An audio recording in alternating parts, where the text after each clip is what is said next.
Plastika bez cenzury. První československý podcast, který vás provede světem plastické chirurgie a estetické medicíny. Rozhovory dvou nadšených lékařů, kteří milují svoji práci a rádi o ní vedou dlouhé diskuze. Bez cenzury zde budou bourat mýty, demystifikovat a destigmatizovat plastické operace. Tento podcast je pro vás, ať už plastiku zvažujete, toužíte na sobě něco změnit, nebo vás jen potají zajímá. Doktorka Barbora Brezová a docent Ondřej Měšťák. Tak vítame vás v ďalšom diele podcastu Plastika bez cenzúry a tentokrát je to vlastne poprvýkrát, čo tu budeme sedieť v trojici, takto síce Ondra na diaľku, ale poprvýkrát máme hostia, tak ja sa veľmi teším. A veľmi sa teším, že sme to technicky zvládli a dovol mi teda aj tebe predstaviť, pretože pre teba tým, že si z druhej zeme, tak možno si sa len teda dopočula, ešte ju osobne nestretol. Ale mojím dnešným hosťom, alebo teda v našom podcaste je, ja sa normálne, akože som až v strese z teba. Tak takú celebritu tu mať. Takže je naozaj svetovo uznávaná tatérka. A je to vlastne jediná žena na celom svete, ktorej vlastne to tatérske umenie je vlastne uznané ako umenie s chodiacim plátnom. A som veľmi hrdá na to, že je to vlastne Slovenka. Pochádza z dedinky z Kostolného, ale teda myslím si, že odkedy odišla, tak precestovala úplne celý svet. Poznajú ju naozaj svetové hviezdy a celebrity, ktoré za ňou cestujú diaľku, aby vôbec mohli to jej umenie na svojej koži nosiť. A okrem toho teda má vlastný YouTube kanál, venuje sa motivácii a so svojou priateľkou teda aj v zásade vydávajú a publikujú knižky, takže naozaj všestranná umelkyňa, úspešná žena a ja sa veľmi teším, že teda v našom podcaste môžeme privítať Ivku Beláchovú. Vítaj. Ďakujem veľmi pekne. Já vás taky moc rád poznávám, Ivano, a vítám vás a všechny posluchače taky a moc se těším na všechny zajímavosti, protože ty naše obory jsou určitě v mnohém podobný. Áno, presne tak som si hovorila, že v zásade v niečom naozaj, inak musím povedať, že tie naše práce sa prepájajú, pretože aj my sa snažíme vytvoriť niečo krásne, nejakú krásu, niečo opraviť podľa nejakých možno pomyselných ideálov krásy. Ty tiež vytváraš krásu a nejaké teda umenie, taktiež pracuješ s ihlou. Takže v konečnom dôsledku skrášľujeme kožu alebo skrášľujeme ľudí. Áno, ľudí, telo, robíme to, aby sa cítili lepšie, krajšie. Používame na to ihlu. Takže ešte skalpel a nůžky akorát navíc. Áno, niečo naviac. Takže v mnohom sme je to podobné a teda veľmi sa teším. My sa teda s Ivkou poznáme a vlastne spojila nás práve táto naša profesia, Ondro, pretože Ivka sa ku mne dostala ako teda klient, ktorý mal požiadavku na nejaký zákrok, o čom sa budeme určite teda dnes ešte rozprávať. Takže takto sa naše cesty prepojili a následne nás stali vlastne priateľky, môžem povedať, aj teda s Veronikou, čo je Ivkina priateľka, ktorá je teda úspešná spisovateľka. A musím povedať, že sú to veľmi inšpiratívne ženy. Takže teším sa na to, čo nám Ivka dnes o sebe prezradí. Možno aj čo ešte teda poslucháči, ktorí možno sú na tvojom YouTube kanále, ešte nevedeli. Ivka, povedz nám tým, že si ty precestovala celý svet, kde teda momentálne žiješ, lebo ja viem, že teraz si tu iba na takú zastávku, ale povedz nám, kde teraz pôsobíš. Momentálne pôsobím vo West Hollywoode, takže to je moja základňa, ale veľa cestujem, takže mám to stále, ešte by som povedala tak na striedačku medzi Európou a Amerikou. Takže v zásade si priamo v takomto centre tých celebrít a diania. Presne tak. Mám to asi 4 minútky od Beverly Hills, takže ja som presne v tej áree, to Beverly Hills a West Hollywoodu, kde sa v podstate všetko deje. Celý show business je tam založený na tom. Ondro, super. Čo? Pôjdeme ju navštíviť.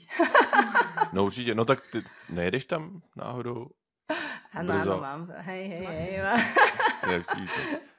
Jo, ale je jedno z mých hodně oblíbených měst, jsem tam studoval nějakou dobu na univerzitě a opravdu ten vibe je mimořádný a nejen to pobřeží, ale i vevnitř. No.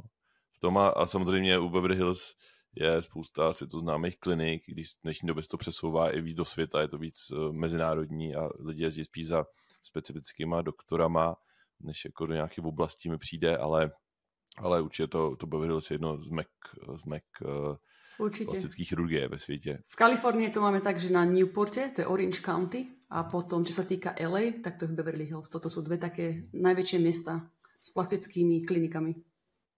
A keď to tak porovnáš, lebo viem, že teda aj Veronika, tvoja priateľka, sem tam teda samozrejme v rámci nejakých neinvazívnych zákrokov, nejaké procedúry v rámci anti-agingu podstupuje, však sme ženy a starneme. Toto na rozdiel od týchto chlapov, pozri sa, ešte aj šediny im prísť. Áno, presne.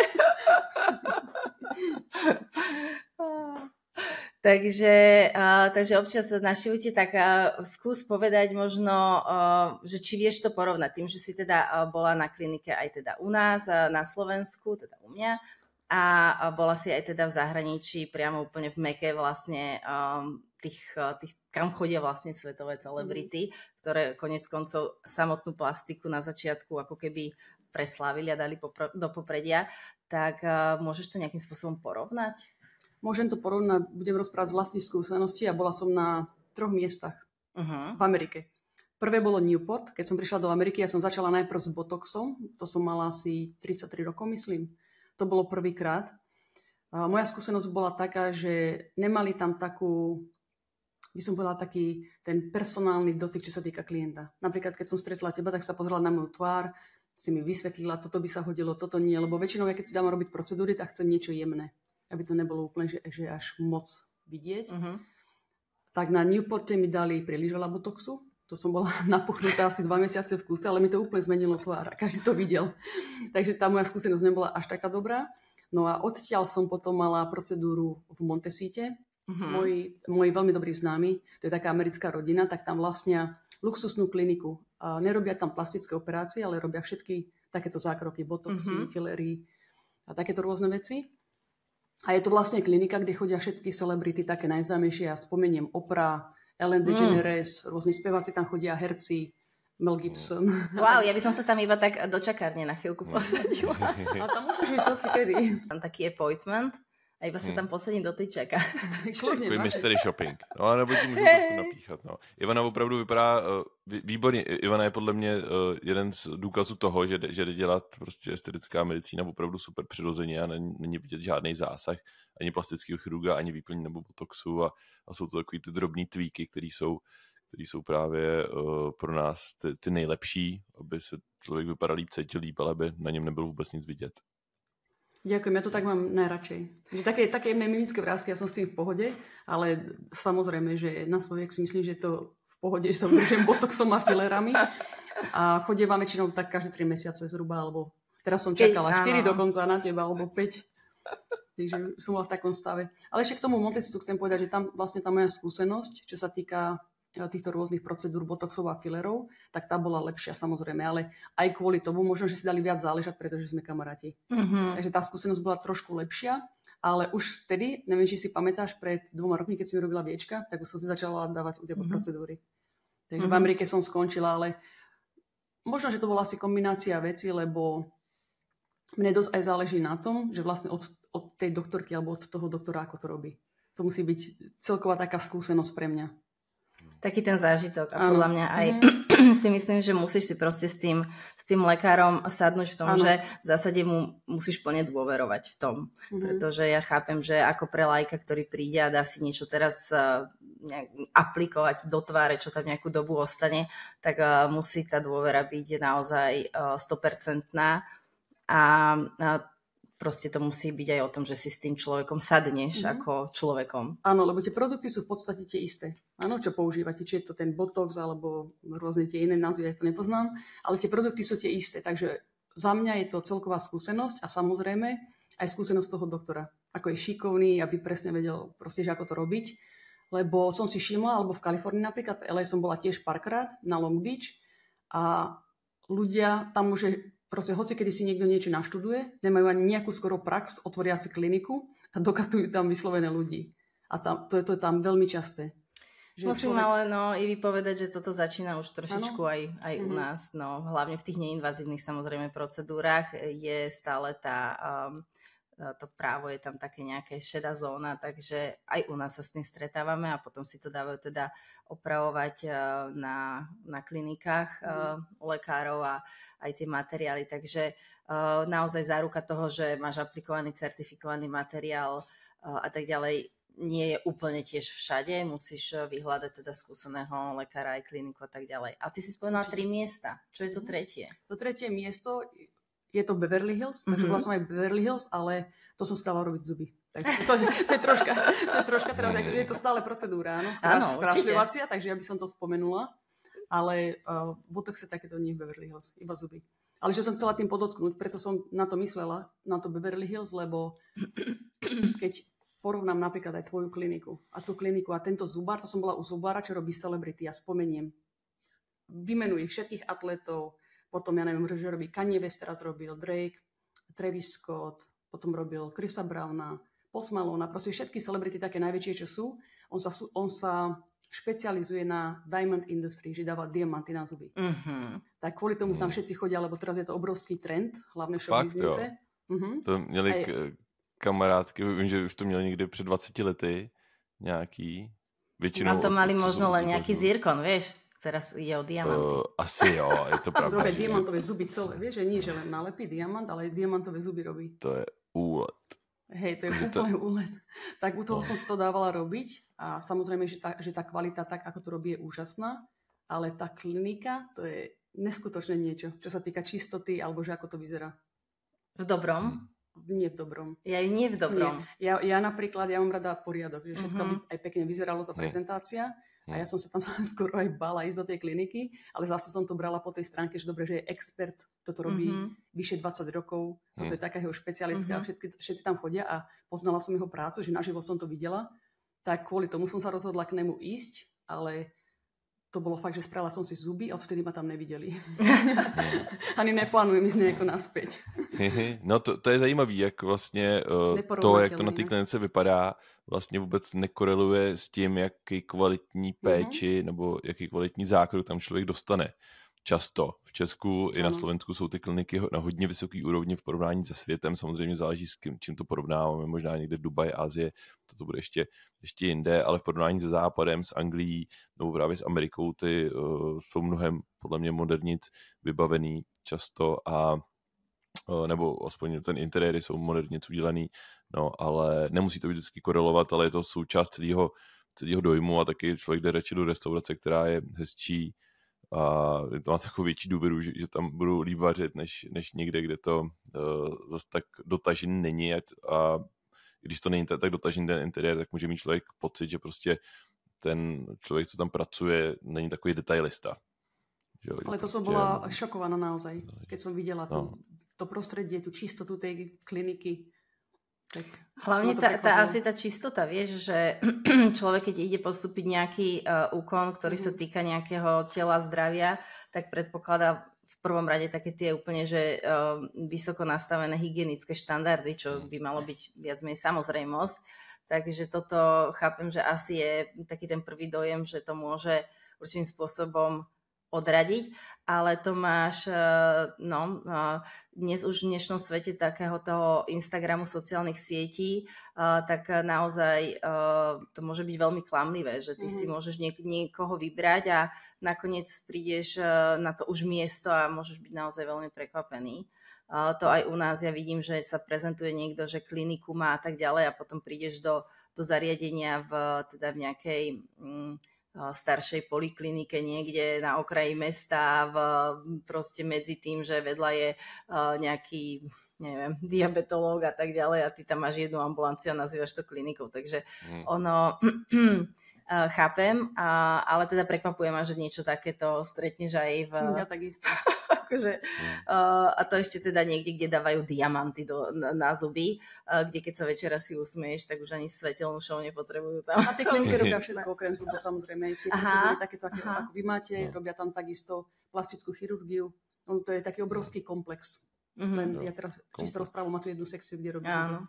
Áno. Obrovský špinavý komplex. Áno, no ja viem, že v Amerike je to tak, že ono mnoho z tých procedúr tam sú certifikované robiť, myslím, že aj sestričky. Takže samozrejme nie samotnú operatívu, to je vysostne teda v rukách plastického chirurga, ale práve niektoré tie neinvazívne procedúry, tam sa na to špecializujú teda aj niektoré sestričky, čo u nás teda ešte takýmto spôsobom nefunguje. No. Ale...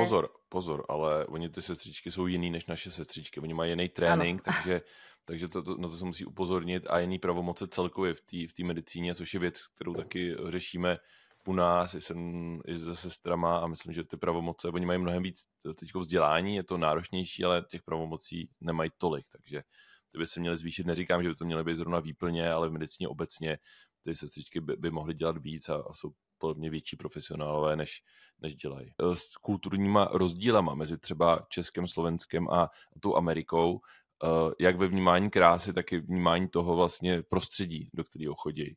Tak co si o tom myslíte? Je tam opravdu ten rozdíl, je to záležitost té kultury, že oni jsou zvyklí na takový třeba prostory, které nejsou třeba tak vydizajnovaný jako v Evropě? Tak celkovo Európa je podľa mňa oveľa sofistikovanejšia. Tá klinika Montecito je napríklad krásna, že títo majú fakt luxusne spravené, samý mramor, nádherné to tam je, samozrejme, tam chodí veľa celebrit, ale dávajú si na tom aj záležať, ale tak je to iný štýl. Je to stále podľa môjho vkusu staré, keď to porovnám napríklad s tvojou klinikou. Vieš, ale ja teda nevidela som nič iné tu na Slovensku pár ešte predtým, vieš, čo som tu bola v Bratislave. A nebolo to nejaké také, že nepovedala by som zrovna, že je to luxusná klinika, aj keď bola pekná, čistá a tak ďalej. Ale ten dizajn, celkovo, čo som zatiaľ ja mala skúsenosť v Amerike, tak je úplne iný. A není to až tak, že na môj vkus. Je to stále také troška staršie, by som povedala. Aj technológie, ktoré používajú inak.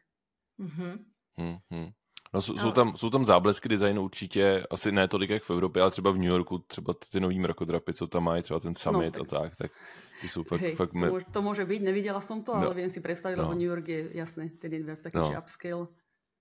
A mne by zaujímalo možno porovnať, že ceny, ak teda môžeme sa aj o takejto veci baviť, tak predpokladám, že teda tá klinika, na ktorej si teda ty bola aj v tom Montecite, že je niekde na podobnej úrovni, ako sú teda naše kliniky s Ondrom, teda tie popredné kliniky v rámci teda tých hlavných miest, tak keď to tak porovnáš cenovo, je to tam drahšie, lacnejšie? Ja porovnám teraz tie kliniky, na ktorých som bola, tie luxusnejšie.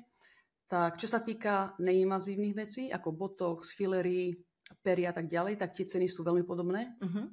A čo sa týka napríklad operácie tých horných očných viečok alebo takéto iné veci, alebo plastická chirurgia prsníkov, tak samozrejme, že v Amerike to je oveľa vyššie. Ale čo sa týka, že vyslovene botoxov alebo takýchto jednoduchších vecí, tak tie ceny si myslím, že sú docela rovnaké. A to teda dovolím si tvrdiť, že vlastne naozaj používame naozaj rovnaký materiál, ako si ty povedala, na týchto klinikách, takže mám aj vlastne, čo cestujeme na školenia, tak tam sa stretávame z celého sveta, takže tá úroveň aj toho vzdelania je podobná, takže ale teda áno, ja viem o tých, ako si ty spomenula, tie plastické chirurgické zákroky, tak tie sú tam. Jasné. Keď my sme sa už minulé načrtli s Ondrom, že teda napríklad dáme taký úplne čisto príklad, tak operácia tváre, taký ten facelift, tak u nás sa to pohybuje možno od nejakých 3,000 do nejakých 7-8 tisíc.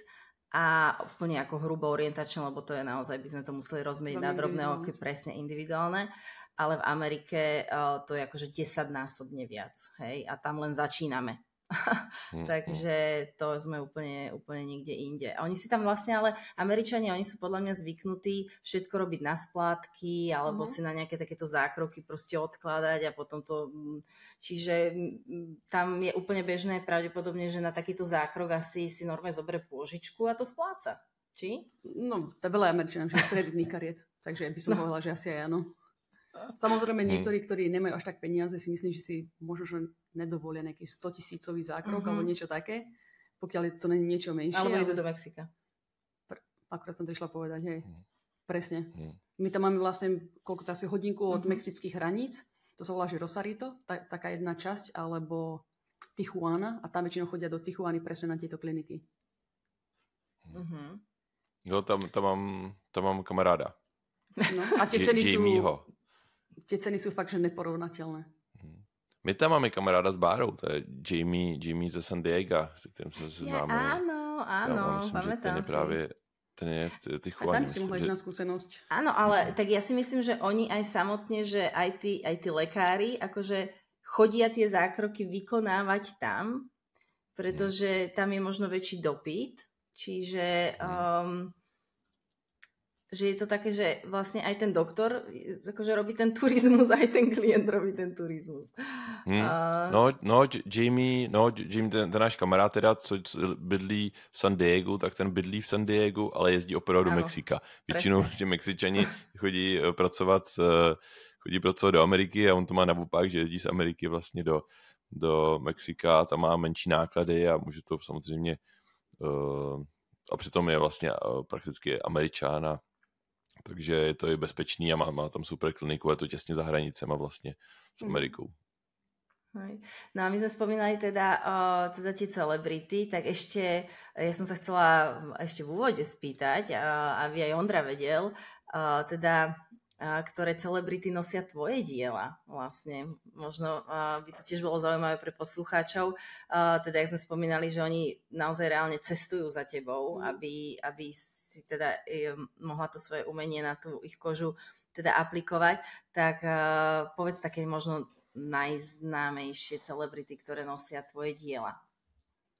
Chris Brown, toho určite každý pozná. Lil Wayne. Fakt, jo. Mia Khalifa pre dospelákov. Kuevo, potom... A Justina Biebera som tuším minule videla. Ten je v procese. Ten je v procese, to znamená, že má len akože iba obrysy zatiaľ. A keď zaplatí, tak bude mať zvyšok. Jo. Rita Ora, French Montana. Mám ich tam viaceré takých muzikálnych. To je hodně dobrý. Ondra, ty máš nějaké tetovanie? Nemám a musím říct, že jako jsem byl relativně odpůrce, já pocházím z takové konzervativní rodiny docela dost, zejména z mýho táty, z Čeho, takže když jsem přišel v 15, když jsme hodně tak skateovali a měl takový víc freestyle život, tak jsem přišel s tím, že bych chtěl třeba piercing do jazyka nebo dready, tak to úplně samozřejmě táta zabil a nemohl jsem nic, ale zase tak moc mi to nevadilo, ale taky táta hodně pořád mluvil, proč se lidi tetujou a tak, takže možná i to mi prostě vněklo takový styl života, ale jako a myslel jsem si, že tetování je na ústupu, že prostě postupně v těch 90. že to se postupně ztratí, no ale teď jsem prozřel prostě možná před pár měsícema, kdy vlastně mi to docvaklo a i mi nějaká klinika poslala nabídku, že mi udělají pro mě a pro moji ženu nějaký mini tetování někam. Tak koukal jsem na ten Instagram jejich a zjistil jsem, že to není zase tak špatný. No. A vidím teď prostě to Gen Z a tu novou generaci, který prostě to začínají jít ve velkým a musím říct, že teď to má možná větší přístup než dřív. No. Takže to je takový můj příběh stran tetování a divil jsem se, no, protože vím i doktorka Klausová z Asklepionu, dermatoložka, to je jedna z největších odbornic na tetování, na odstranění tetování v Česku. Prosím zapovedať. No. Na odstranění tetování v Česku. Ona je super, ta naše společná kamarádka i s Bárou a je opravdu super odbornice na lasery a je schopná o odstranění tetování povídat opravdu jako celý den, jako mít přednášku prostě nekonečnou celý den. A právě jsme se bavili na jednom kongresu, přednášela, jak prostě záleží na těch typech barev, co se používají, že spousta těch barev obsahují nějaký toxický látky, které se pak uvolňují, že těžký kovy, které se uvolňují do těla pak. A taky, když prostě nejsou dobrý, tak jdou špatně odstranění, když se ten člověk rozhodne to nemít. No. Takže to ve mně zbuzovalo takový spíš negativnější postoj k tetování, ale postupně, když teď vidím ty nový styly tetování, které mi přijdou, že jsou mnohem estetičtější, než bývaly, a tak se mi to líbí víc i na lidech. No. Keď človek pije alkohol, tak si myslím, že tie toxiny sú horšie ako jedna malá tetovačka. No, tak asi vy byste o tom mohla povídat taky, jako asi měsíc. Ja si myslím, že mnoho ľudí mali tak ako v tej našej generácii, Ondra, taký akože že tetovaní sú len predsudky, presne, tetovaní sú len väzni a všetci si predstavili len tú kotvu proste na predlakti ako high level umenia tetovania. Dnes naozaj, keď vidím, však mnohí teda, ak aj nepoznáte, tak vrelo odporúčujem si pozrieť Ivkinu tvorbu, tak akože to sú doslova, že umelecké diela. A inak tvoja tvorba je aj taká veľmi taká farebná, taká funny, taká hrozne pozitívny vibe to, akože, lebo ja nemám rada také tie depresívne tetovania typu smrť, presne, démoni a všetko také akože negatívne, ale tvoja tvorba je veľmi taká optimistická, pozitívna a to sa mi na tom páči, ale asi človek predpokladá, že keď ide k takému táterovi ako si ty, to je podobne ako keď ide k plastickému chirurgovi, ktorý má nejaké meno a renome, tak predpokladá, že materiály, ktoré používa, sú kvalitné a to pravdepodobne aj u teba, že asi tie materiály, ktorými tetuješ, aj celková teda ten hygienický štandard je najvyšší ako... Určite. Tak to musí, to je to, čo som predtým hovorila na začiatku, že to musí byť pre mňa všetko. Musí to byť prostredie, materiály, ktoré sa používajú, expertíza daného doktora vo vašom prípade. Takže musí to byť taký celkový obraz. Áno, my sme sa raz s Ivkou bavili aj, že keď som mala taký...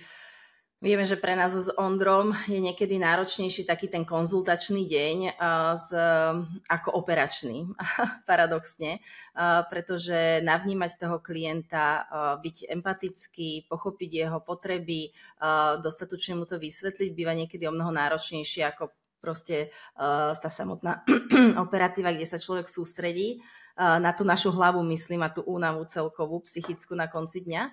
A to sme sa práve s Ivkou bavili raz, že keď som prišla taká unavená po takom dni, že vlastne aj tá jej práca, že je extrémne aj po tejto stránke náročná, že ona musí pochopiť toho klienta, nacítiť ho, lebo mnohokrát oni nevedia, čo chcú vytetovať, alebo teda častokrát, že ty skôr ako keby tvoríš naozaj to dielo a ty vlastne musíš tiež ho spoznať a vytvoriť niečo, čo vieš, že bude spokojný a takisto to bude nosiť proste dlho, na veky vekov.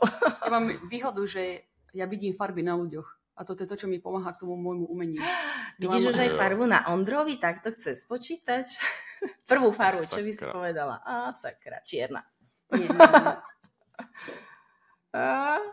Daj mi minútku, poviem ti. Dobre, tak dáme, Ivka sa bude zatiaľ sústrediť. Lepšie to mám osobně, ale povím. Hej. No to jo, ono to je tady zkreslení samozřejmě dost tím přenosem, takže... Jasné. Na konci počkej, bež už ho osvieti. Abych neměl teaser, a abych na konci... Jednu mám inak, jednu mám hned takú, že za sekundu. Nechcem nad tým moc rozmýšľať. Pri nám vidím bielu. Bielu, fakt? Lebo som si rozmýšľala, nie že rozmýšľala, to je len taký pocit, že aký mám. Väčšinou, vieš, na ľuďoch vidím, ja neviem, že žltú, zelenú, modrú, červenú, že každý mi dáva ten iný vibe, ale u neho mám, že čisto, že len bielu. Lebo snažím sa rozmýšľať, že či nejaká iná farba, ale nevidím to. Takže to by bolo moje také. A na mne si mala ako, ak si to ešte rozpamätáš? Na teba? Poviem ti za chvíľočku. Teda. Bielu. No to takýto čistý, že vysíval ty. To už len svetožiaru, to sa mi nezdá. Ale, je to neuvěřitelné. Tak paralela mezi tou plastikou a tetováním je hodně více v oblastech i v tom, že fakt ten pacient, respektive klient musí mít opravdu velkou důvěru v toho daného člověka, protože prostě už s tím budu chodit navždycky. No, jak po té operaci. A s tím tetováním skoro ještě víc, protože tam samozřejmě ta operace jde nějak předělat, ale to tetování ne, takže ta důvěra tam musí být obrovská a musím říct, že Ivana ve mně vzbuzuje velkou důvěru a ty úplně snad bych si to vodní to tetování nechtěl dělat. Kde si v Prahe, budem tam za týždeň. Vidíš, že by som si zobrala veci. Začni šetriť. Pretože vieš. Musím si dovolenku na Maledivoch. No teď jsme přes víkend slavili s mojí manželkou narozky, takže... No a ma to práve napadlo, že či to nechceš manželke dať ako nejaký darček. Uvidíme. Musíme to ještě, ta věc, stejně jako plastika, musíme to pečlivě rozmyslet, ale to už, že už jako to beru jako reálnou věc, to už je obrovský posun. Ivka, keby si to tak aspoň úplne hrubo orientačne môžeš povedať, koľko ľudí na svete nosí na sebe tvoju tvorbu. A môže to byť aj malé písmenko a môže to byť aj samozrejme nejaký väčší formát. Čiže koľko ľudí si si takto za život... Ja si fakt, že len tipnem. By som povedala možno od 10 do 15 tisíc ľudí. Ježiši Kriste. Tetovania robím asi 25 rokov. Keď som začínala na začiatku, tak som robila niekoľko klientov denne a vtedy mi to tak vychádzalo. Raz som si to počítala 1 rok a mi to vyšlo skoro 1000 tetovačiek za rok. Takže keď si prepočítam, lenže teraz tie moje diela, že netetujem tak často a často mám napríklad jedno tetovanie mi trvá spraviť niekedy aj pár mesiacov, že to nám viacero sedení. Takže zhruba by som povedala od 10 do 15 tisíc klientov. Tak to je, myslím si, že dosť úctyhodné číslo. Tak ja som zatiaľ Ivkine tetovania skúšala doma iba ako dočasné, pretože Ivka má aj takú super vec, že ako sú, vieš, také ty to určite poznáš, máš deti, tie tetovačky, ktoré iba pod vodou na kožu si také dočasné dáš, tak Ivka vyrobila aj zo svojich reálnych diel, ktoré už niekto nosí na koži, takúto tetovačku, ktorú si môžeš iba dočasne dať na kožu. A tak mi venovala zopár, tak aj moje deti všetci sme mali také krásne tetovania na tele. Takže kto si to chce vyskúšať, ako by to vyzeralo, tak je tu aj takáto možnosť. Lebo veľa ľudí na svete majú radi tie moje práce presne, lebo je to farebné, je to také, že ti to vzbudzuje pozitívny pocit alebo úsmev na tvári. Ale nie každý chce mať tetovanie, lebo je to predsa záväzok do konca života, by som povedala, na celý život, pokiaľ teda niekto nepozná tú vašu doktorku, že to odstraňuje. Takže preto som spravila aj tieto dočasné tetovačky, alebo niekedy ľudia, keď to som z inej stránky, tak chcú len vyskúšať, že ako sa cítia, keby to mali na koži z takého estetického hľadiska. Tak niektorí ľudia si to aj tie moje dočasné tetovačky dávajú a že aký majú ohľadom toho pocit a potom sa rozhodnú pre také reálne. A viem, že v tvojej tvorbe je veľmi veľa zvierat. Ondro, neviem, či ty asi si to budeš musieť naštudovať. Ale veľmi veľa teda zvierat, ktoré sú zakomponované. A oni sú úžasne nakreslené. To je niečo medzi realistickým obrazom a takou animovanou tvorbou. Presne. Že také veľmi, veľmi príjemné je to. A pravdepodobne aj to zviera, ty ako keby tiež, tak ako si tie farby, ako hovorila, nacítila k nejakému človeku, tak aj to zviera. Presne, ja som sa dozvedela minulý týždeň, pred pár dňami, že mám niečo, čo je na S. Vieš, ako keď máš ADHD alebo máš OCD, tak ja mám niečo na S, ja neviem, čo to je. A to je presne, že ľudia vidia farby, aj písmena napríklad, alebo podľa mena. Keď mi niekto povie meno, tak ja vidím farbu a hneď vycítim taký charakter toho človeka, podľa hlasu, alebo tie farby, keď vidím, a toto som napríklad ani nevedela, že existuje. Tak som spravila test. Samozrejme, že všetky otázky som zodpovedala podľa toho... dotazníka? Podľa toho dotazníka.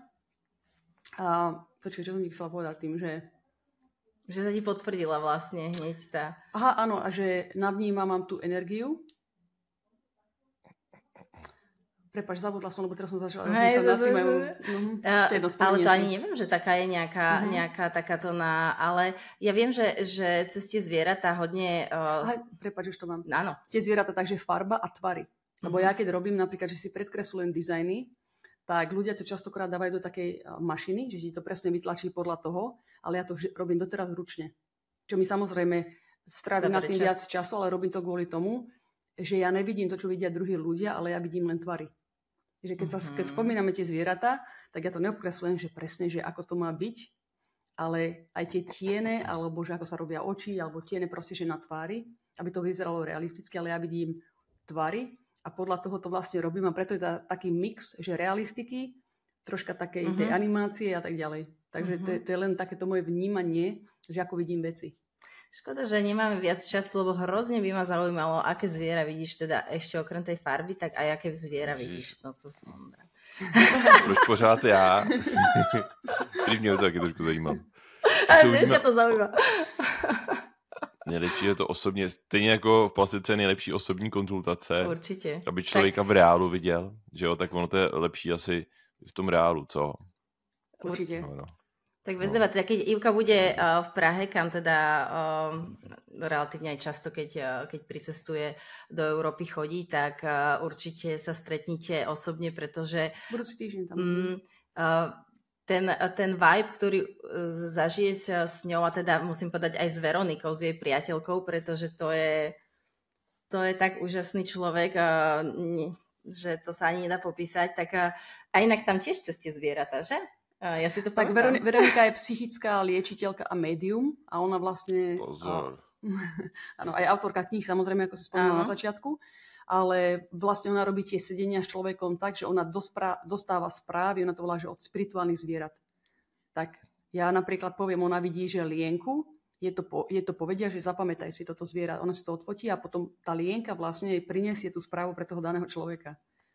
To je, ja viem, že keď to vysvetlím niekomu, kto ste nemá nejakú skúsenosť, ako to funguje, tak by si človek myslel, že je uletená, ale tú správu vlastne, ktorá odozdá človeka, ty si nemala inak takéto sedenie snov. Nemala, ale pamätám si, keď sme boli na jednej večeri, v lete to bolo vonku, a prišiel tam ten lučný koník. Pamätáš, že ja sa tak štítim takých vecí. A ona hneď, že nie, že to nemôžeš tak, lebo ja hneď, že akože nech ide odo mňa preč. A že nie, že to, akože on tu je kvôli niečomu. A ja, že no... A kvôli čomu asi? Ja taký neveriacký Tomáš, ale teda naozaj je pravda, že on potom úplne, že ona keď začala s ním, tak normálne ten lučný koník sa zlákne, odskočí a tak ďalej. On zrazu úplne bol sparalizovaný a ona si ho vedela zobrať a akože ja som na to, musím povedať, že tiež pozerala, že to je čo toto? Takže... Je veľa presne veci takto, že my nerozumieme, lebo my vidíme možno, že len niečo očami, alebo že není sme natoľko otvorení, aby sme sa, ja neviem, že napojili na tú inú dimenziu alebo to, čo vlastne vidí Veronika. Lebo ona je vlastne tá spojka medzi tým spirituálnym a fyzickým svetom. Takže vďaka presne týmto spirituálnym zvieratám odovzdáva správy ľuďom. Ale človek si to hneď naozaj tak zaškatulkuje možno, že tak toto bude nejaká čudná. Vôbec. Veronika je úplne úžasný človek a tá pozitívna energia, ktorá z nej ide, je strašne nákazlivá. A my keď sa s nimi stretneme, tak ja mám vždy taký ešte dlho dobrý pocit. Takže veľa odporúčam si dať nejaké sedenie a som potom zvedavá na ten výstup, aká farba a aké zviera. A Veronika žije taky v Americe teda? Áno, my sa spolu. Teraz sme na Slovensku momentálne. No, já určitě, teď samozřejmě je to trošku mimo to téma našeho podcastu, ale určitě, a malinko to souvisí prostě s tou hlavou a je spousta věcí, o kterých my vůbec nevíme a věřím v to, že jako my vnímáme opravdu jenom neskutečně malý zlomek celé reality, jak našima smyslama, tak i třeba v medicíně klasický, kde jsme opravdu umíme léčit strašně moc věcí, ale spousta věcí, na které jsme prostě krátký a skoro až většina. A samozřejmě tam funguje prevence všude, ale i právě v tom vnímání té reality. Takže určitě to věřím. A Veronika má častokrát klientov inak, som si teraz spomenula, lebo ja častokrát tie sedenia prekladám, aby to aj online, alebo niekedy mi na TikTok číta, vlastne, že rýchlo odpoveda na otázky. Tak veľakrát mala klientov, že presne sa jej pýtali, jedna pani mala mať nejakú operáciu čelusti alebo niečoho a Veronika jej povedala, že nič nech nejde, že nech ešte počká toto a jej to vysvetlila. Ona, že prečo? Ona jej to celé opísala, že ako to bude prebiehať alebo že tie komplikácie, ktoré mala predtým a všetko sa trafila. Vieš, že vlastne aj vďaka tomu, čo robí, že vie takto dopomôcť ľuďom na rôzne procedúry. No inak v rámci našich konzultací by tiež nebolo zle takéto niečo zakomponovať. No určitě ne, ale to musí mít ty lidi dára těch je relativně málo, anebo určitě se o nich neví a právě mají od nich lidi různý předsudky a není to těžké se dopředu dostat. No. Ale ty si teraz, ja tak skúsim premostiť, lebo myslím si, že vzhľadom na to, že je teda táto náš podcast primárne teda o týchto zákrokoch v rámci plastickej chirurgie a my sa snažíme s Ondrom búrať také tie predsudky, čo sa týka našho oboru od začiatku teda, aby to nebolo o tom, že už každý si len predstaví niečo, čo vyzerá neprirodzene, tak ty vlastne sama si taký zákrok podstúpila u mňa a vlastne tak sme sa aj my na začiatku stretli. Takže skús možno ešte niečo toto povedať, že teda čo si podstúpila, čo ťa k tomu rozhodnutiu viedlo a ako to možno teda spätne hodnotíš, že či to teda stálo za to. Tak ja to poviem troška tak od začiatku, že ja keď som začala robiť vlastne tieto procedúry, najprv nejmazím ako botox, tak skôr to bolo prevenčne. Lebo veľa ľudí si myslí, že najprv musím mať vrásky a potom si to dám spraviť a snažia sa možno, že opraviť niečo, čo už si myslím, že je tak v pokročilom štádiu. Takže lepšie je, podľa mňa z estetického hľadiska, začať trošku skôr a dať si len tak premenčne a potom to tak len doťukávať. Vtedy to podľa mňa vyzerá prirodzene. Ale keď som vlastne prišla k tebe, tak okrem toho, že som si dávala robiť botox a výplne, som si dala spraviť operáciu horných očných viečok a bolo to aj zo zdravotného hľadiska, by som povedala, alebo ako sa to povie. Nie, že len z estetického, ale aj zdravotného, pretože tým, že veľa rokov sa sústreďujem a stále sa pozerám na jedno miesto, keď tetujem, tak tie očné viečka horné som mala úplne oťažené, že mi to padalo na myhalnice a som skoro už tak prižmurovala, by som povedala, že som poriadne skoro už ani nevidela. Tak kvôli tomu som ja spravila to rozhodnutie, ale odhodlávala som sa na to asi 3 roky, myslím. Lebo tiež som nevedela, že čo mám čakať. Potom som nevedela, že ako to bude s hojením. Nevedela som si nájsť na to čas, pretože stále som aj niekde lietala a tak. Takže nevedela som si proste aj nájsť ten čas. To bola taká kombinácia vecí. No ale keď som sa preto rozhodla, keď si mi to robila, tak som bola prekvapená, ako rýchlo sa mi to zahojilo. Behom týždňa som to mala zahojené, že? V podstate. Áno, behom týždňa, no. A Ivka teda musím povedať, že má taký strach aj z ihiel a tak ďalej, čo je normálne. Niekto je taký senzitívnejší. Ja taký.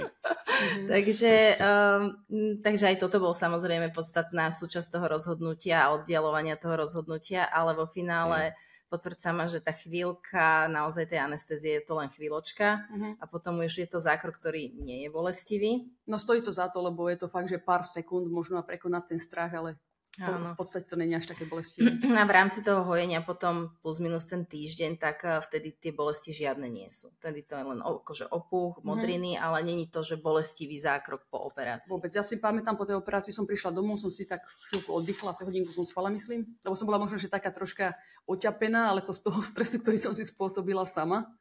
Takže som troška oddychovala a potom som bola úplne že v pohode. Nič si videla. Ja som ani modriny inak moc nemala. Inak myslím, že ty si aj nejaké video urobila, tuším, na YouTube, že? Takže keď možno to poslucháčov zaujíma, tak na tvojom YouTube kanáli si môžu dohľadať spätne vlastne aj celý priebeh toho zákroku u Ivky, ktorá to zdokumentovala aj pred a po, lebo už si ťa asi nepamätajú, ako to bolo pred. To je neporovnateľné. A tak tam si vedia, alebo to môžeme prípadne aj vlastne zostrihnúť do tohto podcastu. Dávam link na to. Áno, aby vlastne si to vedeli pozrieť, ako to teda vyzeralo u teba konkrétne. A je menšia tá únava očí, že to teda naozaj veľa klientiek hovorí. Tak veľa to spravilo, lebo ja som vyzerala po tej operácii o 10 rokov mladšie. Určite. Aj sama zo seba som mala taký lepší pocit, samozrejme. Ale celkom mi to, že nie že len z toho zdravotného hľadiska, ale aj estetického. To bola najlepšia vec v živote. Prvá najlepšia vec v živote, ktorú som spravila. Druhá bola zuby. Pozor. No víte, to je taková malá věc. Oni se toho lidi bojí, určitě těch hrudní výček nějaký, ne všichni, ale pak po té operaci jsou překvapení, jak to bylo úplně na pohodu, že oni vlastně necítí. Záleží dost, jak se dávat anestezie, musí se dávat super pomalinku opatrně, ale pak to není vůbec cítit a zvládají to dobře. My někdy dáváme i léky na sklidnění předtím, když se někdo bojí, ale u těch hodných relativně vzácně dost a zvládají to fakt hezky a ten efekt, když je to dobře indikovaný, tak je fakt skvělej. Ten zákrok trval, koľko to trvalo celé? Hodinku asi? No, do hodinky. Tak tá hodina toho zákroku, čo v podstate som nič možno necítila okrem nejakej minutky, aj to nebolo akože nejaké, že úplne že hrozné, tak to fakt stojí za to. No, Veronika je trošku odvážnejšia v rámci zákrokov, ale teraz nemyslím, že by podstúpila chirurgické zákroky, to nie, ale má teda menšiu citlivosť voči teda tým ihlám. Vie sa viac tak nastaviť, že chvíľka. Ona to má dokonca rada. Tak má rada ten výsledok, ktorý príde. Lebo ja u Ivky, vieš, my sme sa už bavili teda a som rada, že si to spomenula, že veľmi dôležitá je teda v rámci týchto ošetrení tá prevencia a to postupné ako keby pracovanie na tých tkanivách, pretože vtedy vieme do toho procesu toho starnutia zasiahnuť a vieme ho reálne spomaliť. A máme na to dnes teda naozaj veľkú škalu rôznych prostriedkov, teda nemusia to byť vždy len ihly, sú aj prístrojové ošetrenia, ale takže vieme to krásne spomaliť, len ja som Imke povedala, že už by sme mohli možno trošku toto a toto. Ona, a či mi to budeš aplikovať? No way, nikdy. Ja som sa rozhodla, že nikdy. Počuť, čo si to robila Veronike teraz inak? Áno, no Veronike sme práve dávali taký materiál, ktorý podporuje a stimuluje kolagenézu v rámci tváre. Čiže je to nejaký materiál, ktorý keď tam aplikuješ, tak na základe toho materiálu sa začnú tie fibroblasty, elastín a tak ďalej množiť. A ten materiál, keď sa strebe, je nahradený nejakým väzivom, ktorý ti tú tvár v rámci toho času spevňuje. Čiže je to taký anti-aging. Samozrejme, môžeš tomu pridať nejakú hydratáciu. No a to sme Veronike aplikovali a teda hovorím, že teda budeme to mať v pláne u Ivky, len Ivka mala samozrejme zase nejaké mediálne veci, fotenia a tak ďalej, kedy si to teda odložila. A už mi písala, že rada. Teda... Ale nie, že ja mám rada všetky takéto, ale na toto sa asi musím pripraviť. No to jo, no, nebo nějaký dormikum si dát, nebo něco na sklidní třeba předtím. Vieš čo, ten kľud ešte to by som dala. Ja by som chcela mať niečo, aby som to vôbec necítila. Jo, prostě anestezi. Já bych si taky na všechno dal celkovku. A ty si chlap, to je podľa mňa tam to je štát. Ja by som chcela inak aj túto bradu by som si chcela dať spraviť. Samozrejme, vieš, aby som mala lepšie tak sánku vydefinovanú, alebo bradu. Ja by som to chcela, ale naozaj, akože ja som nie na to psychicky pripravená.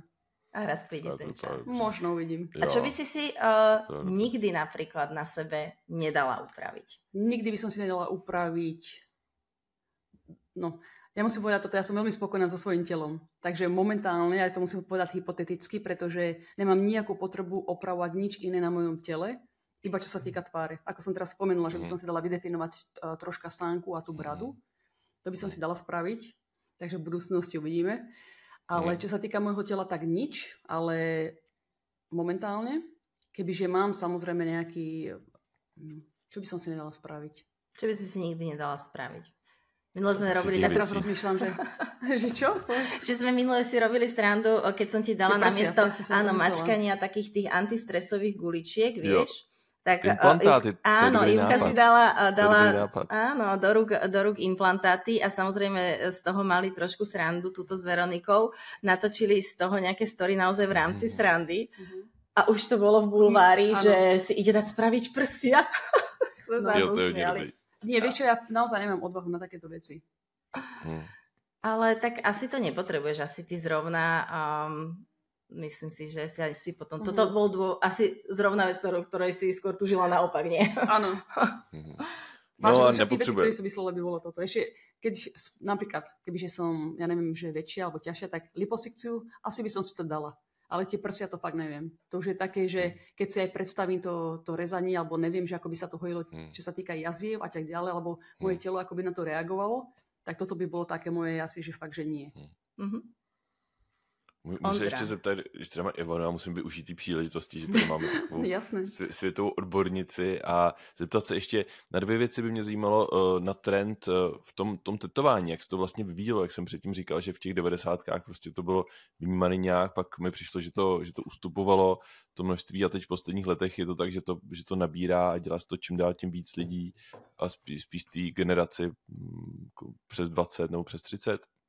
Neskutočne sa to teraz zmenilo, ten priemysel. Ja som 25 rokov a vlastne som tak začínala, čo sa týka na Slovensku, od takých začiatkov by som povedala, pretože na Slovensku v tú dobu boli možno 2 tetovacie štúdia. Jedno v Košiciach, jedno v Bratislave som poznala.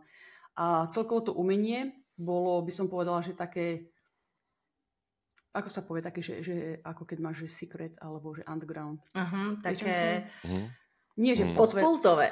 Také podpultové troška, áno. Temné trošku. Áno, že tá informácia sa veľmi nezdielala, ale všetci sme sa navzájom poznali, samozrejme, lebo nás bolo málo. Potom po niekoľkých rokoch, ja teraz dám také, že úseky, lebo sa to neskutočne zmenilo teraz. Povedzme, za 10 rokov potom to bolo lepšie, pretože sa otváralo viac štúdií, bolo viac umelcov, ale všetci sme sa poznali. Že to bola taká komunita. Ja som cestovala okolo celého sveta a kdekoľvek som išla, ja neviem, na Tahiti, Veľkonočný ostrov alebo po Ázii, keď som chodila, ja som len spomenula, že som Taterka, išla som do nejakého štúdia a automaticky sme boli takí akože kamaráti, že ma, ja neviem, ľudia taká komunita vlastne. Komunita, presne. A bolo to úžasné, pretože ja som cestovala sama a nikdy som nemala strach, lebo vždy som proste si našla nejaké tetovacie štúdio alebo nejakého Tatera, a ktorí mi poukazovali okolo, alebo som robila hosťovačky v ich štúdiu, spoznala som ich kultúru, to bolo úžasné. Teraz opäť preskočím, napríklad teraz v túto dobu, neskutočný mainstream, to tetovanie, že proste, že ako to nabralo obrátky, neskutočná konkurencia, milióny tatérov, čo predtým v živote nebolo. A to umenie istým spôsobom, ako keby sa vytratilo. Zase keď porovnám rozdiel medzi Amerikou a Európou, tak ja si myslím, že Európa je na tom oveľa lepšie, lebo aj keď tu máme veľa umelcov a vysokú konkurenciu, tak každý ten umelec má taký specifický štýl, že viem, kto to je, keď sa pozriem na to umenie. V Amerike to nepoznám. Tam môže byť 1000 tatérov robí presne to isté dokola, že ja neviem, kto je kto. A v Amerike sú väčšinou teraz populárne, to sa volá, že single needle tattoos, čisto, že len čierne, alebo taká šedá farba, ono to je zriedené, malinké niečo, nejaké nápisíky, alebo robí sa to s takou úplne, že je najtenšou ihlou, s jednotkou ihlou, tak to tam teraz veľmi letí. Takže čo sa týka aj mojej práce, tak trošku to teraz už vidím ten rozdiel, že mám väčšinou klientov, ktorí za mnou lietajú, ako namiesto toho, napríklad keď som predtým žila na Long Beach, tak som mala aj veľa domácich. Ale teraz je to také, že špecificky za mnou prídu iba ľudia, ktorí sú buď, že zbierajú moje tetovanie, kolektori, ako sú zbratelia, alebo vyslovene, že sa im páči môj štýl a preto ma vyhľadávajú. Takže takto sa zmenila tetovacia scéna. Ale ja si myslím, že to je prirodzený proces. Měl na to vliv taky v posledních letech i sociální média asi určitě. Dost. Že jo? Preto hovorím, že už je to mainstream. Modní dizajneri si už potom začali aj vyťahovať, že robili rôzne kolaborácie s tatérmi, ale ide o to, že tá mladá generácia, pretože je obrovský prístup k informácií, či online, či sa môžu ľudia inak vzdelávať, takisto online, nemusia že priamo chodiť na nejaké semináre, ale všetka tá informácia sa teraz vyťahnúť aj z YouTube, to je úplne jedno. Takže si kúpia nejakú mašinku, naštudujú si niečo z YouTube a už tetujú. To je úplne iné, mne to roky trvalo, lebo ja som samouk, mne to roky trvalo, pokým som sa naučila tetovať. A nemala som takisto nikoho, kto by mi to ukázal, že ako sa robí toto, ako sa robí toto. Ja som si vyrábala aj ihly svoje predtým, mašinky som si skladala, to je úplne iné. Teraz človek si kúpi mašinku, čo vyzerá ako pero, stlačíš gombík a tetuješ. Takže je to úplne iné. Ale keď to tak, Ondro, zase nejakým spôsobom aplikujem na ten náš obor, tak aj náš obor v rámci tých sociálnych médií trochu povzrastol, pretože väčšina plastických chirurgov, tie sociálne siete sú určitým spôsobom pre nich dominantný marketing, keďže tá naša stránka je tiež vizuálna, teda ten výsledok je vizuálny. Je to nejaké zlepšenie nejakého stavu, skrášlenie, čiže takéto before, after, pred a po fotenia nejakých výsledkov, operácií a tak ďalej, nejakých zmien, tak to je niečo to, čím sa vlastne ten plastický chirurg môže tú svoju prácu prezentovať a tie sociálne siete mu na to poskytujú adekvátny priestor.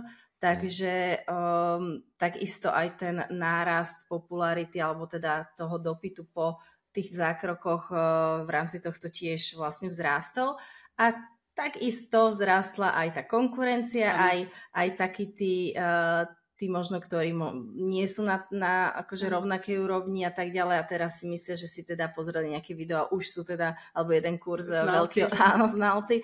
Takže veľa, myslím, tam stále vidím takých paralel medzi teda tvojou prácou a našou prácou a nedá mi teda pritom sa aj neopýtať vzhľadom na to, že my sme možno teda obidvaja takí voči týmto zákrokom možno opatrnejší, keďže s nimi robíme, tak na to nemáme čas, ako sa hovorí, obuvníkov syn chodí bosý, tak sami tieto zákroky nejako zatiaľ na sebe nemáme. Nie preto, že by sme ich ako keby že nechceli, ale jednoducho nie je na to nejaká potreba čas a teda potom už tiež príde rozhodnutie, komu by sme sa zverili.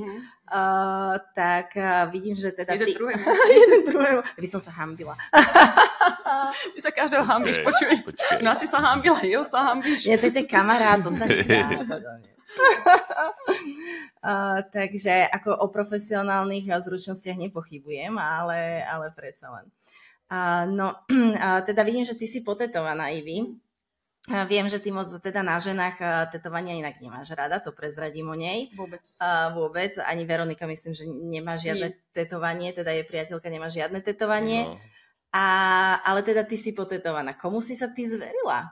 Mojim kamarátom naopak, ako ty. Nie, mojim kamarátom, lebo pre mňa je dôležité, ako som spomenula predtým, že doktorka napríklad, ktorá mi robí procedúry, tak takisto je pre mňa dôležitý človek, ktorý ma bude tetovať. Pretože samozrejme okrem toho, že sú experti, tak mám takú vybudovanú dôveru medzi nimi, ale je to aj to, že ako si sadneme. Takže ja by som sa nedala nikomu tetovať, koho nepoznám asi. Ja chcem sa proste, že cítiť dobre. Viem, že ten človek, že tak máme spolu taký ten vibe, tak toto je pre mňa tiež dôležité. Takže ja mám tetováčky od mojich kamarátov, jedno som si dávala robiť on je vlastne Čech, Pepa, ale žije na Novom Zélande, tak ten mi robil brucho. Ruku mi robil môj kamarát Boris, v tú dobu ešte bol v Maďarsku a hrudník mi robil kamarát z Ameriky. Takže so všetkými som sa osobne poznala a pokým som sa odhodlala sa dať od nich potetovať, tak to bolo asi tak, že rok na to. Ale počujeme, to aj bolí, nie? A to si zvládla? No, tak bojíš sa odo mňa ihiel a pozri sa, akú má ruku. No, to sú asi mnohem lepšie, než to tetování, jo. Preto sa nedávam tetovať už asi 15 rokov. Keď som bola mladšia, som bola, chápeš, nerozumná. Ale nie, samozrejme, že to boli, ale v túto dobu teraz máme toľko anestetík. Vtedy sme to napríklad až tak nemali. Teraz si môžem kúpiť nejaký malý krémik, dať na kožu a 3 hodiny vyslovene nič necítim. Vieš, takže je to... A co používáte? Používáte Emlu nebo lidokainový krém? Teď máme 20% krém s lidokainem. Co používáte? To je zakázané inak. Jakože nemôžeme to až tak používať, ale mám tiež od doktora umrtvováky, ale vždy mi povie presnú dávku, že akú môžem použiť. Nie viacej, aby neprišlo nejaké reakcie. Predsa len je, že sú to liečivá, ktoré v zásade by nemal aplikovať nikto. Poviem vám pikošku. Toto sa tu na Slovensku nerobí. Ten zubár, čo mi robil zuby v Beverly Hills, tak ja tam chodím na kliniku tetovať pod anestéziou. Že dá klienta, dá do anestézie 6-8 hodín a počas tej doby sa tetuje, ale viacero umelcov. Fakt, jo. Že nie len ja, ale je nás tam 4 Čiže alebo 6. Čiže nejaká taká akože inhalačná, alebo je v takej analgosedácii. Celková. Niektorí si celková dávajú... sú intubovaní, ako, že sú samozrejme, intubovaní. on tam má celý tým lekársky, ktorí ich kontrolujú a podľa toho, že koľko potrebujeme, či 6 hodín alebo 8, tak podľa toho mu dávajú dávky, aby ten človek bol úplne v celkovej anestézii. No, myslím si, že taká riadená analgosedácia, ale musí byť samozrejme pod dozorom anesteziológa.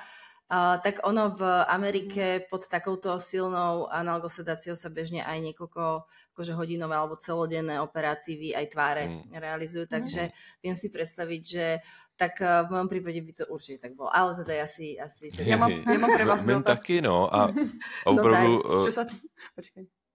Dobrý, žijem ve 21. století a myslím, že opravdu na tu bolest se ještě ta terapie je malinko menší, než by mohla být, jako i v různých oborech medicíny a já myslím, že opravdu to je to, čeho se lidi nejvíc bojí a já se maximálně snažím v mojí praxi to minimalizovat a těch technik je strašně moc a jsou komplexní, jak tomu předejít a docela myslím, že není špatný, když se to dělá i v tom tetování, když na to můžou být jiný názory, že prostě člověk to může vydržet, že jo, že to je fakt jenom jako psychologická věc, což je pravda, ale proč prostě trpět, když to bude předejít? Veľa ľudí si presne myslí, že to tetovania si musia zaslúžiť. Neviem, z akého dôvodu si človek má zaslúžiť bolesť, ale ja mám presne opačný názor, pretože pokiaľ viem, že si môžem dať niečo, čo na 3 hodiny nič necítim, alebo to je jedno, či je to lidokainová injekcia, aj pod tým som už tetovala, alebo anestéziu, keď si dáva niekto robiť celý hrudník napríklad, lebo to boli, alebo celé brucho, tak prečo nie? A myslím si, že to súvisí s tým, že to povedia skôr ľudia, ktorí stále majú, ako sme na začiatku povedali, ešte akoby nejaké predsudky voči tetovaniu a to tetovanie vnímajú skôr ako samopoškodzovanie toho tela a nie ako skrašľovanie.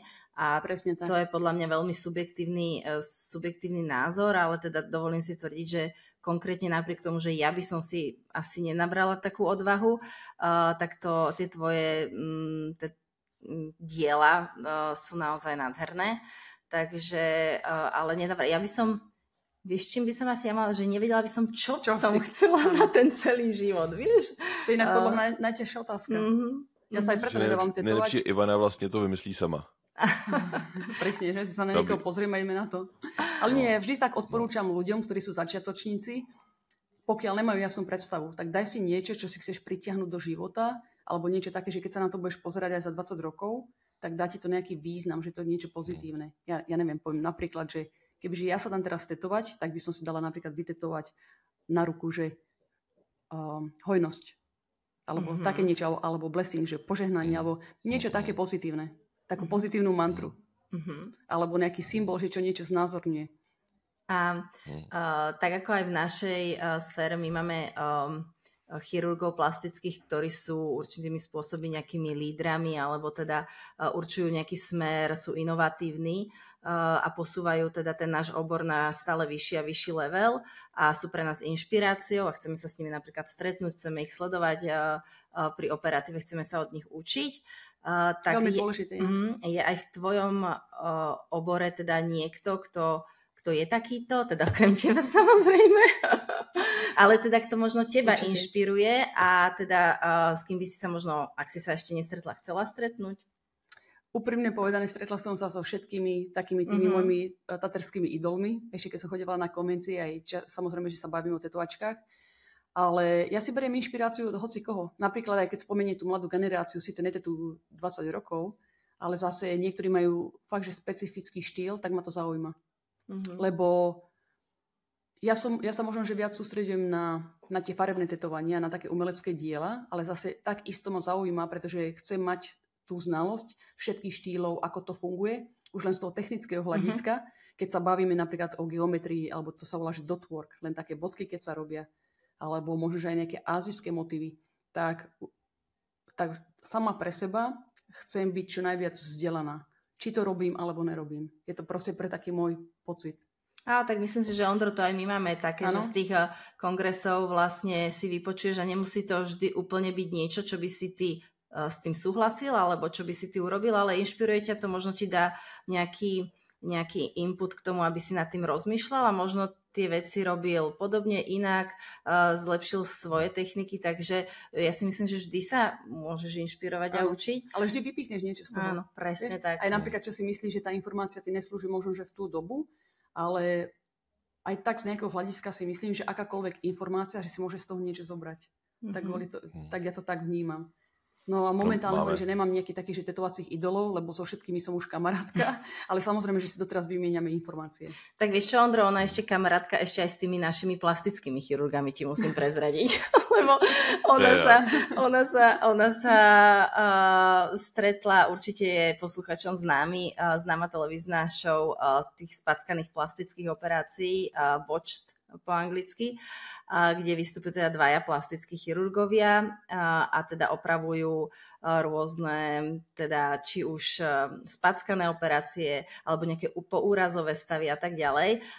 Veľmi úspešná show, ktorá už myslím si, že sa vysiela veľmi dlho. No a práve jedným z týchto chirurgov si myslím, ty proste sa v bare večer kamarátiš a posielaš mi videá. Doktor Dubrov, tak s tým sa poznám. Veľmi milý človek. Ten je fakt dobrý. No, je sympatický, áno, veľmi sympatický. Pár celebrít som stretla, takých najväčších, alebo on podľa mňa v tom, čo robí v tom obore, tak je svetoznámy. Tak je aj mediálne veľmi známe. Aj mediálne známe, ale je to také príjemné prekvapenie, keď stretnem také obrovské celebrity alebo tak mediálneho známeho človeka a je proste úplne normálny a milý. Ešte by som povedala, že aj extrémne milý. Áno, tak vďaka Ivke vlastne sa tento doktor Dubrov dozvedel vôbec, že existuje nejaké Slovensko. Ale že existuješ ty. Ale že aj existuješ aj ty, áno. My sme jej nahrali video, že pozdravujeme doktorka Barbova Brezová, najlepšia na Slovensku. Posielal pusinky. Tak pozdravujeme Slovensko, hej. Tak ja sa veľmi... Neomdlela si, Báro? Neomdlela si, když to dostala. Skoro som odvala. Ale ja sa ako veľmi teším, že Ivka nielen teda vidíš vo svete vďaka jej umeniu sa stáva to Slovensko trošku známejšie, ale teda takto pomáha šíriť aj iné profesie a tú osvetu, že teda aj my na Slovensku vieme robiť kvalitne tú svoju prácu a na teda naozaj úrovni, ktorá je porovnateľná práve s tou, ktorá je vo svete. A Ondro, máš ešte nejaké, ale ty si mala nejaké otázky, tak daj Ivi. Dobre, prvá, aký máš ty názor, alebo aký máte vy názor na konkurenciu? Druhá, čo si myslíš o AI? Vo vašom, čo sa týka vašej práce. Že či to má aj nejaký dopad na tú vašu prácu, alebo nie? Tak ja začnem s tou AI. Ja som si všimla, že už v dnešnej dobe naozaj sa to začína implementovať v tom našom obore najmä do prístrojových ošetrení. Čiže tam už dochádza naozaj k tomu, že tie prístroje sú dizajnované a vyrábané tak, že pomocou AI to meria impedanciu tkaniva, samo si to nastavuje teda tú energiu, tú hĺbku teda ošetrenia toho tým prístrojom, takže už sa to začalo implementovať a teda uvidíme ďalej, kam to pôjde. Ale myslím si, že toto, neviem, bude ešte veľmi zaujímavá téma. Výborne i vy. Určitě se to bude rozšiřovat čím dál tím víc, samozřejmě i stran marketingu, kde to je třeba, který je taky spojená s naším oborem do určitý míry, tak tam se to bude využívat, ale je tam spousta i rizikových větších stran, třeba fakt uměle vytvořených přetah po obrázku, což je takový největší riziko, podle mě, který může být docela blízko, kdy ty pacienti nebudou vlastně moc poznat to, od koho, jestli ten pacient byl opravdu otoperovaný tím člověkem, který vidí na sociálních médiích, nebo jestli to je opravdu jenom iluze vytvořená umělou inteligencí. Takže to třeba je takový otazník, co je, a to je vlastně ta nejdůležitější věc. No, a to je podobný, že jo? No, a to je nejdůležitější věc, jak si vlastně člověk má vybrat toho doktora, protože každý doktor má jiný rukopis, jiný styl a vlastně nejvíc to vypovídá o tom, co je jeho ideál krásy. Tohle. No a stran té konkurence asi záleží taky na oblasti, které jsou na mezilidských vztazích. U nás se snažíme v Česku, myslím, že máme jako hodně dobrý vztahy, zejména tady v té naší oblasti mezi plastickými chirurgama a snažíme se opravdu spíš spolupracovat a ty vztahy jsou kolem mě, teda, co já si myslím opravdu hodně příznivý a jsme všichni kamarádi. Ale co jsem slyšel, taky třeba v jiných městech než v Praze, je to trošku složitější a je to asi individuálně, je to o těch lidech. Podle mě by si všichni měli spíš pomáhat navzájem a dohromady se z toho dosáhnout víc, než prostě šířit nějakou negativní energii. Toto je úžasné, lebo teraz, čo sa veľmi zmenilo to v Amerike, takisto vďaka tej novej generácii, veľa umelcov ide aj z Európy a tak ďalej. Už to není komunita, ako to bývalo. A toto je prvá vec, ktorú som si teraz všimla, keď som prišla vlastne po Európe. Ja som bola 2 roky skoro tu v Európe. A som prišla naspäť do Hollywoodu a tá scéna sa úplne zmenila. Tá mladá generácia mi pripadá, že nikto nemá také vzťahy, ako sme my kedysi mávali. Že to není už tá komunita, ale je to, že kto z koho. Takže všetci si kradnú klientov. Není tam nejaké také tá súdržnosť, že ako bola kedysi, alebo že sa nepodporujú tí ľudia. No, ale možno, že je to fakt vyslovené, že v tom Hollywoode, lebo predsa ten život tam je nákladnejší, je trošku drsnejší. Je drsnejší, áno. Takže možno, že len to bolo takéto moje vnímanie teraz po tých 2 rokoch, keď som prišla. Na Slovensku musím povedať, že to nie je až také, že úplne super, mega optimistické, asi ako v Prahe. Sama by som si želala, aby to trošku možno bolo lepšie, ale jak sa hovorí, že úspech sa neodpúšťa, tak ono je to, ale takto, naozaj je to o tom, že začať od seba, čiže správať sa slušne, férovo, korektne a pracovať v prvom rade na sebe a myslím si, že potom to ostatné nejakým spôsobom príde samo a tí ľudia, ktorí pri tebe majú byť a ktorým si máš rozumieť a pomáhať si, tak tam budú.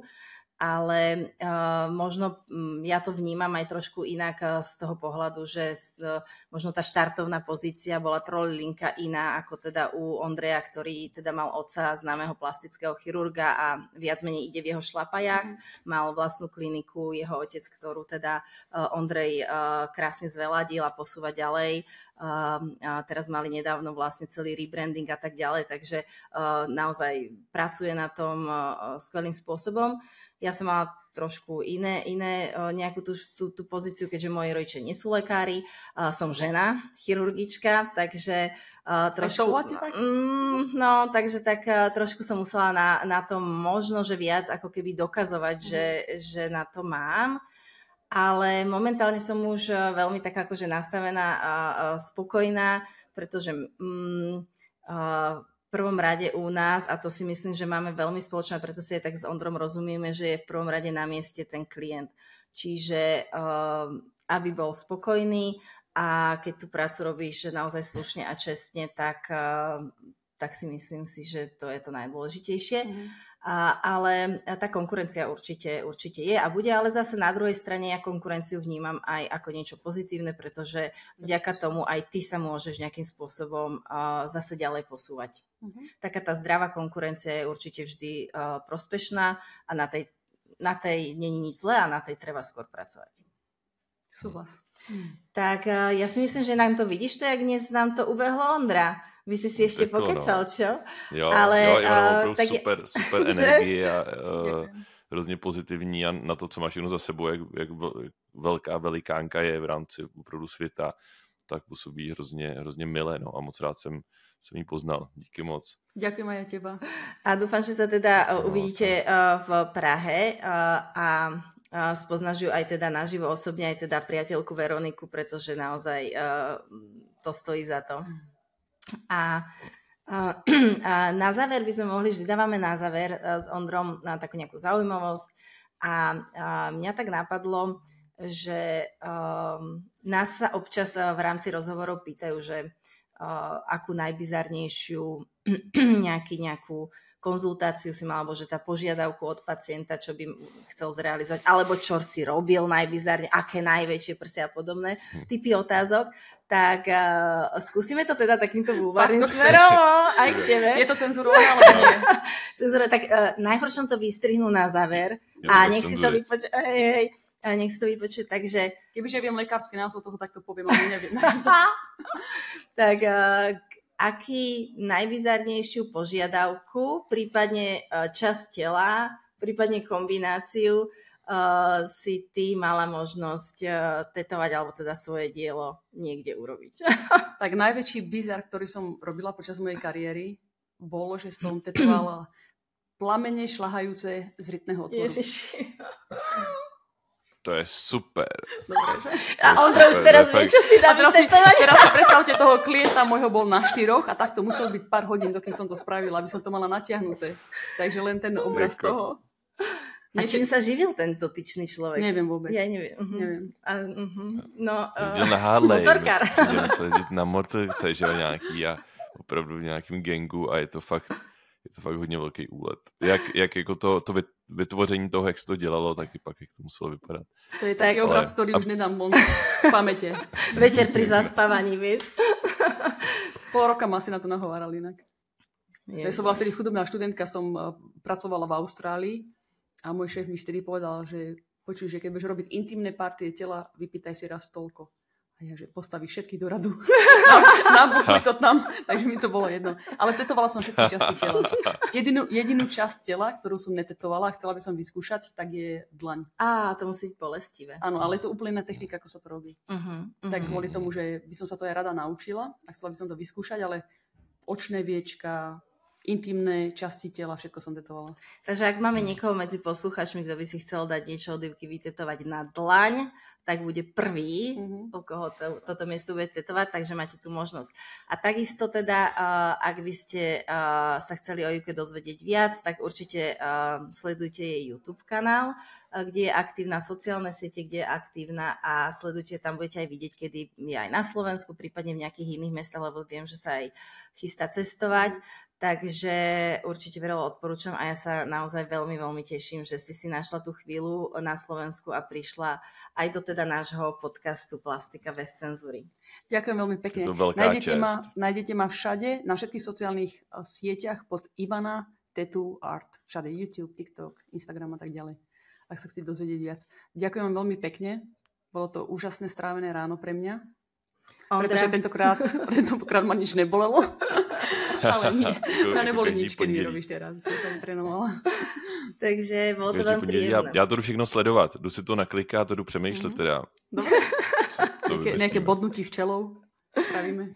A určite aj v komentároch potom skúste si tipnúť možno to zviera, ktoré keď sa Ivka osobne stretne niekedy s Ondrom, že čo by mu aké zviera dala.